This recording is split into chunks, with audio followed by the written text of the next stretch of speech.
Handsome Jack, Borderlands 2. Handsome Jack wasn't just a better villain than the hero. He was the reason Borderlands 2 even worked.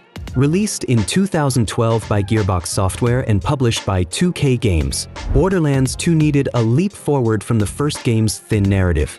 The original Borderlands in 2009 had style, loot, and attitude. What it didn't have was a character driving the chaos. Then came Handsome Jack, manager of Hyperion, self-proclaimed savior of Pandora, and a man who never stopped talking. Not in cutscenes, not in missions, not even while you were looting. From the first hour, Jack is in your ear, mocking you, congratulating himself, casually mentioning the horrific things he's done like he's talking about lunch. Oh, holy crap! Did you see your head? It was like... His performance, delivered by Damian Clark, turned what could have been a generic corporate tyrant into something sharper, funny, petty, narcissistic, and terrifyingly composed. And it worked. Borderlands 2 sold over 26 million copies across all platforms over time, becoming the best-selling title in the franchise. Critics consistently highlighted Jack as one of the best-written villains in gaming. Meanwhile, the playable Vault Hunters, fun abilities, minimal personality. You weren't the star. You were the obstacle in Jack's story. Looking for Bloodwing? Oh, I moved her a few hours ago. Somewhere a little more dramatic. Even years later, when Borderlands 3 launched in 2019 without him, fans immediately felt the absence. Handsome Jack didn't just oppose the hero. He outperformed them. Vaas Montenegro, Far Cry 3. Vaas Montenegro showed up early, burned the screen down, and somehow became bigger than the game itself. Far Cry 3 launched in 2012, developed by Ubisoft Montreal. It was supposed to redefine the open-world shooter formula after Far Cry 2's divisive reception. It did. The tropical Rook Islands, skill trees, crafting systems, all refined. But none of that is what people still quote. They quote Vaas. Portrayed by Michael Mando, Vaas wasn't originally meant to dominate the marketing. Early previews barely emphasized him. Then audiences saw him. The definition of insanity monologue became instant gaming folklore. Not because it was loud, but because it felt uncomfortably grounded. Insanity is doing the exact same fucking thing over and over again, expecting shit to change. That is crazy. But the first time somebody told me that, I don't know, I thought they were bullshitting me, so boom, I shot him. The thing is, okay, he was right. I'm sorry. I don't like the way you are looking at me, okay? You have a fucking problem in your head. Do you think I'm bullshitting you? Do you think I'm lying? Fuck you, okay? Fuck you. It's okay, man. He wasn't a world-ending mastermind. He was volatile and personal, the kind of villain who could smile and snap in the same breath. The problem? He disappears from center stage earlier than expected. Far Cry 3 continues, escalates, expands its narrative themes about violence and transformation. But the cultural peak of the game arrives with Vaas. Reviews were strong, around 88 on Metacritic, and the game sold over 10 million copies. Yet discussions almost always circle back to him. Far Cry 3 became a franchise blueprint for Ubisoft. Vaas became the benchmark they've been chasing ever since. Some villains carry a game. Others become the game. GLaDOS, Portal series. GLaDOS didn't need screen time. She needed a microphone. When Portal launched in 2007 as part of the Orange Box, developed by Valve, it was expected to be the small experimental piece next to Half-Life 2, Episode 2, and Team Fortress 2. Instead, it became the one people wouldn't stop quoting. Not because of complex lore, not because of combat, because of a voice calmly guiding you through sterile test chambers. Well done, Android. The Enrichment Center once again reminds you that Android Hell is a real place where you will be sent at the first sign of defiance. GLaDOS isn't loud. She's passive-aggressive and clinical, slightly amused. And that restraint is what makes her overwhelming. Voiced by Ellen McLean, the performance turns simple puzzle instructions into psychological warfare. Every chamber completed is followed by backhanded praise.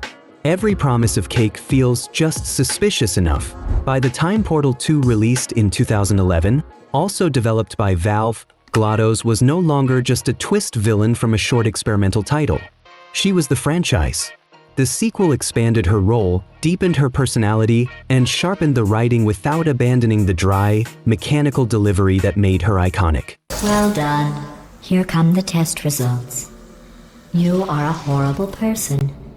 That's what it says. A horrible person. We weren't even testing for that. Portal 2 holds a 95 on Metacritic and is widely considered one of the best puzzle games ever made.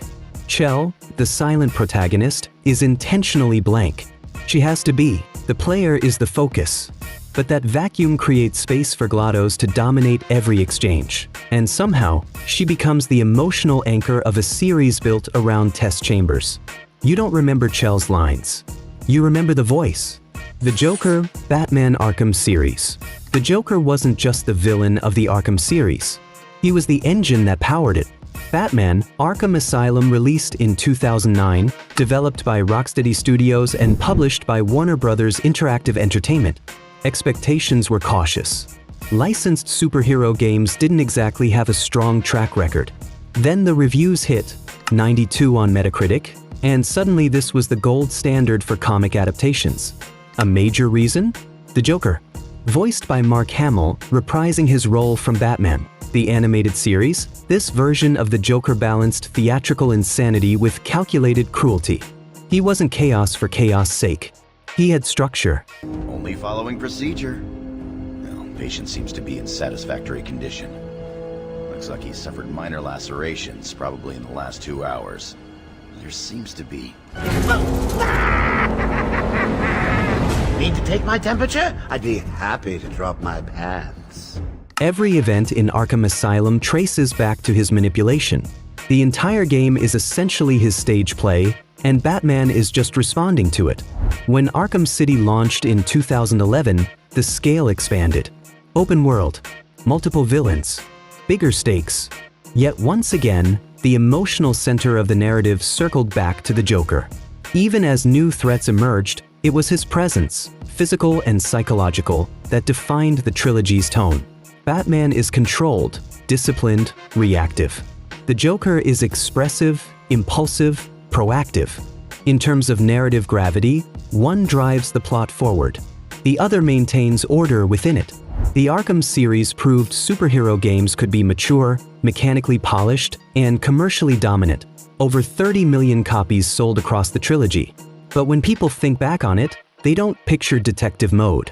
They hear a laugh. Vergil, Devil May Cry series.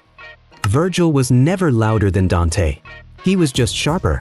Devil May Cry began in 2001, developed by Capcom Production Studio 4 and directed by Hideki Kamiya. It established stylish action as a genre. Flashy combos, over-the-top cutscenes. Dante became the face of that chaos. Cocky, expressive, constantly talking.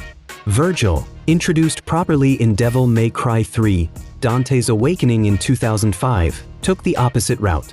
And he immediately felt more dangerous. Released on PlayStation 2, DMC3 is often considered the high point of the series, holding an 84 to 87 range on Metacritic depending on version. Vergil's presence in that game wasn't about volume. It was about precision, clean movements, minimal dialogue, controlled ambition. His combat style, Yamato Blade, Judgment Cut, calculated teleports, reflected discipline instead of spectacle. Over time, Capcom leaned into that contrast. By the time Devil May Cry 5 launched in 2019, selling over 7 million copies, Vergil wasn't just the rival. He was a playable character fans demanded in every special edition. His motivations were complex without being melodramatic. His philosophy clashed with Dante's emotionally charged approach in a way that felt ideological, not just personal. Dante entertains. Vergil commands. In a franchise built on excess, the quiet one often carried the most weight. Albert Wesker, Resident Evil series. Albert Wesker wasn't introduced as a franchise icon, but over time, he turned into one. The original Resident Evil released in 1996, developed and published by Capcom. survival horror was barely defined as a genre. Limited ammo, fixed camera angles, corporate bioweapons. Wesker, introduced as the calm, sunglasses-wearing STARS captain, didn't initially scream iconic villain. He was composed, observant, and strategic. That patience paid off. Across multiple entries, Resident Evil Code Veronica in 2000, and especially Resident Evil 5 in 2009, Wesker evolved into the series' most consistent antagonist. His motivations centered on evolution, superiority, control. By the time Resident Evil 5 launched on PlayStation 3 and Xbox 360, selling over 7 million copies and becoming one of Capcom's best-selling titles at the time, Wesker had transformed into something almost mythic within the franchise. He wasn't just behind outbreaks. He was orchestrating futures. And unlike many horror villains, Wesker wasn't monstrous in form alone. He was articulate, calculating, always 5 steps ahead, at least until the story required otherwise. Some heroes survive the horror. Wesker designed it. Thank you so much for watching this video. If you enjoyed it, please subscribe so you don't miss out on the next videos.